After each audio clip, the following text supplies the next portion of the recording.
Hola, nos encontramos en los jardines de Santa Bárbara, en Braga, en Portugal, dentro de las movilidades de Erasmus para la creación de una maestría en Criminología y Política Pública en la Universidad de Santo Tomás. Me encuentro con el decano de la Universidad de Santo Tomás de la Facultad de Derecho, Alejandro, y después de conversar por varias semanas intensas sobre la criminología, sobre las cuestiones criminológicas más trascendentales en Europa y América Latina y sobre prisiones, no podíamos dejar de largo abordar el flagelo que ha ocurrido en la cárcel de Tuluá. Por eso, Alejandro, quisiera que desde tu opinión de experto nos contaras por qué crees que ocurren estas circunstancias. Gracias, Mateo. Sí, en la cárcel de Tuluá, en donde mueren desafortunadamente más de 50 personas, pues ocurre lo que un poco de forma muy novelesca García Márquez denominó en una de sus grandes obras Crónica de una muerte anunciada. Todos sabemos que en las condiciones de infraestructura y de negación de derechos de las personas privadas de la libertad en Colombia, pues ocurren todo este tipo de cuestiones dramáticas y que evidentemente pues están en el borde de una masiva vulneración de derechos fundamentales. La infraestructura de las cárceles colombianas es terrible, aún a pesar de la muy encomiable visión de la Corte Constitucional, que en 3 sentencias exhorta al Estado colombiano a construir mejores cárceles, pero aún así, por ejemplo, en la cárcel de Tuluá, pues hay cárceles absolutamente eh, con una infraestructura absolutamente arcaica, en donde no existe un mínimo para que entre la luz del sol, haya ventilación, para que evidentemente se pueda evitar un incendio con todas las condiciones preventivas y de protección a que hubiera lugar. Y evidentemente en medio de un patio en el que impera la corrupción y en el que imperan los jefes de grandes organizaciones criminales de la zona, los pluma en el argot de las cárceles, y en donde pues desafortunadamente los pocos guardias del IMPEC son incapaces de controlar esa situación que por cierto no es solo en Tuluá, sino en la mayoría de las penitenciarías en Colombia. Pues en esas circunstancias ocurren este tipo de hechos que no son nuevos. Hace poco, recuerden, en un CAI de Soacha, en donde habían personas condenadas porque el lugar en donde debían estar recluidos pues estaba muy hacinado, mientras tanto permanecían en un CAI sin las condiciones nuevamente para evitar por ejemplo, un incendio, pues murieron casi una decena de personas también calcinadas y en las peores condiciones. Hace también un tiempo en la Modelo, en Barranquilla, había ocurrido algo muy similar a lo que ocurrió en Tuluá. Luego entonces, pues lo que tenemos que vislumbrar es que tenemos un sistema penitenciario absolutamente inoperante que hay que abolir. Quiero decirlo de una manera muy Bien. sencilla. Y Hay que abolir el sistema antes penitenciario. de eso, ya para terminar, Alejandro, porque a raíz de esto en Twitter ha salido nuevamente ese libro que usted escribió, Un mundo sin cárceles es posible, como una salida, como una respuesta, como una solución a este flagelo. ¿Qué opina usted al respecto y cuál realmente podría ser la solución a este flagelo en las cárceles colombianas? Gracias. Todos estamos de acuerdo con que el sistema penitenciario en Colombia no funciona. Incluso hablando con los colegas de otros países, pues hay un acuerdo, incluso común entre todos los ciudadanos, de que los sistemas penitenciarios no funcionan. La famosa prevención especial positiva o resocialización, evidentemente en Colombia no ocurre.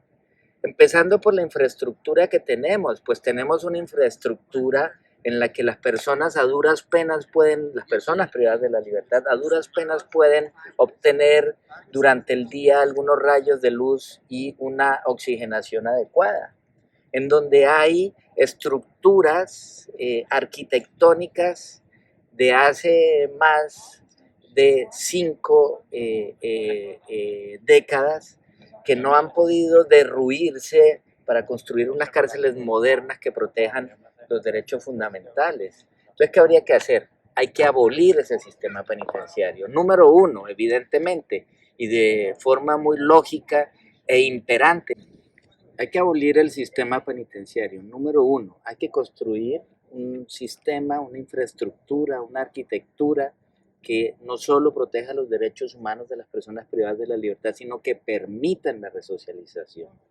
Para ello, en mi opinión, hay que construir colonias penitenciarias cercanas a los centros urbanos. Toda la sabana cundiboyacense tiene espacio para construir colonias penitenciarias, es decir, colonias agrícolas, cuya vocación fundamental sea la resocialización en términos del trabajo de la tierra y de una actividad que verdaderamente después los pueda integrar a la economía, porque haciendo manufactura, en el caso de los hombres y las mujeres aprendiendo a tejer, difícilmente pueden reintegrarse en la economía, pero si los volvemos a ellos en un futuro resocializados, en empresarios del campo, creo que en un país como Colombia, que tiene como vocación el desarrollo de una economía agrícola, pues eso podría funcionar en un ámbito en donde evidentemente puedan existir unas condiciones medioambientales como lo es en una colonia agrícola penitenciaria que les permitan a ellos,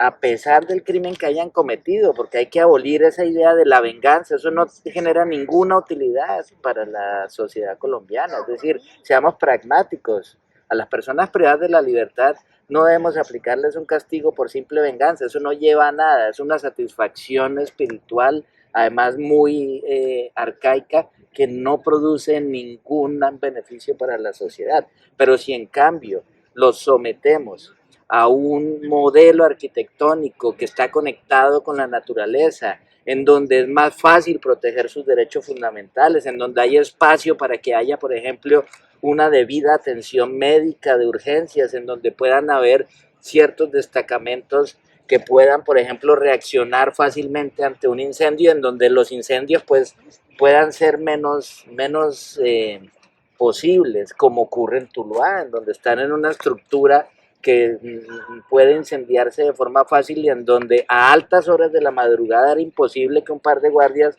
pudieran controlar una situación como esas. Entonces yo creo que la infraestructura hay que abolirla, hay que derruir, destruir mental y arquitectónicamente esos calabozos arcaicos que tenemos a las afueras de las ciudades, que no son más que vejestorios en los que se produce una escuela del crimen y se vulneran graves derechos. Segundo, hay que robustecer la administración de justicia. El Producto Interno Bruto de Colombia tiene que estar dirigido fundamentalmente a la justicia, a la educación y sobre todo al desarrollo de la economía. En esos tres ámbitos, pues tiene que haber un país nuevo. Y evidentemente para que la justicia funcione debe tener infraestructura. Y para eso no solo se necesita mayor talento humano, personas capacitadas y que entiendan esta, digamos, situación penitenciaria, sino además más y más capacitados, digamos, funcionarios, sino además infraestructura, que además le dé, engalane y le dé respeto a la justicia en Colombia, en donde existan edificios, por ejemplo, pienso yo, en donde el Estado hoy en día pretende tener todas sus oficinas como en el CAN, en donde hayan sendos edificios, perdón, en los que hayan salas de audiencia respetables, en donde pueda haber tecnología, puedan ser grabadas y el sistema oral en todas las ramas del derecho se convierta en una realidad, en donde los abogados, los fiscales, los ministerios públicos, los jueces de manera honesta, pero con una infraestructura puedan desarrollar su difícil tarea. Es que como se está desarrollando hoy en día la justicia, con funcionarios totalmente llenos de trabajo, sin tiempo para preparar y fuera de eso sin infraestructura, pues evidentemente la justicia no funciona. Entonces yo creo que hay que desarrollar un nuevo sistema arquitectónico en el ámbito penitenciario que le apueste a las colonias agrícolas. Hay que abandonar el punitivismo, eso no lleva para nada útil en una sociedad. Hay que desarrollar una política criminal alternativa, como por ejemplo que a esas colonias agrícolas vayan realmente quienes cometen delitos verdaderamente graves y que deben o ameritan un proceso de tratamiento penitenciario, pero un problema pecuniario como puede ser un hurto simple en lo que hay es un problema oneroso de dinero. ¿Por qué tiene que ser eso un problema para el derecho penal? Porque eso no puede ser un problema para el derecho civil, comercial, cuya solución sea repáreme y devuélvame mi dinero. No tengo el dinero, entonces usted tiene que trabajar comunitariamente y ese trabajo va a estar dirigido fundamentalmente a la víctima, a reparar esa víctima. Y entonces sacamos del ámbito penitenciario todo el ámbito pecuniario que de manera más eficaz se podría resolver en esferas distintas de las del derecho penal. ¿Y por qué no sacamos a todos los consumidores de drogas de las cárceles? Que evidentemente padecen un problema de salud pública, un problema cuya atención debe ser abordada por los que verdaderamente saben de eso, médicos, epidemiólogos, que sepan cómo tratar a los drogodependientes. Pero ¿de qué sirve llenar las cárceles de drogodependientes? En donde además, debo decirlo, en estas condiciones de Tuluá, pues las cárceles se convierten en un gran negocio incluso de venta de estas drogas. Entonces mi propuesta es, en todos esos ámbitos, abolir mentalmente, para que los colombianos cambien esa forma de pensar el delito y su reacción, abolir el sistema penal, pero además en las infraestructuras, es decir, en lo material, en las rocas en las que está postrado el sistema, también las aboliría, las destruiría y volvería a construir un sistema penitenciario digno y sobre todo útil para Colombia. Además debo decirlo en relación con los graves acontecimientos de Tuluá. Siento mucho el sufrimiento por el que están pasando los familiares de las personas que han muerto desafortunadamente en estos hechos. Creo que no ha habido una reacción oportuna ni para controlar el incendio, ni para controlar las riñas que se estaban dando dentro del centro penitenciario. Creo además que no ha sido oportuna la respuesta que le han dado a los familiares. Y eso se debe en gran medida porque en Colombia no existe un mecanismo independiente, autónomo, de control de las prisiones, que hagan visitas in situ y que verifiquen allí cuáles son las condiciones en las que están las personas privadas de la libertad. Colombia no ha ratificado el protocolo facultativo para la prevención de la tortura, y ese protocolo facultativo que dice que debe haber un mecanismo nacional de prevención de la tortura, y ese mecanismo visita sin previo aviso los centros penitenciarios para ver en qué condiciones están. Por ejemplo, aquí no hay luz, aquí hay muchas personas hacinadas. Si llega a haber algún tipo de riesgo, pues esto se va a convertir en una catástrofe y se puedan tomar las medidas necesarias antes de que las catástrofes se produzcan. Gracias, Alejandro, por tus aportes a esta problemática. Creo que sigue en la reflexión si un mundo sin cárceles es posible, que a propósito invito a los que nos están escuchando y viendo este libro porque nos pone a reflexionar sobre esta problemática. Y antes de despedirnos, dejaremos también unas palabras de la profesora Ludmila, que desde Brasil se ha sumado un poco a la reflexión y nos dejará sus comentarios. Hasta una próxima oportunidad. Gracias. Me llamo Ludmila Ribeiro, soy investigadora del Centro de Estudios del Crimen y la Seguridad Pública de la Universidad Federal de Minas Gerais y hablo directamente desde Brasil. En los últimos años he desarrollado algunos proyectos que, con la financiación de la Organización Mundial contra la Tortura, pretenden reducir las violaciones de derechos humanos dentro de las prisiones, garantizar la efectividad de los derechos de las personas privadas de libertad y reducir el exceso de encarcelamiento, no solamente en mi país, pero también en toda nuestra región latinoamericana.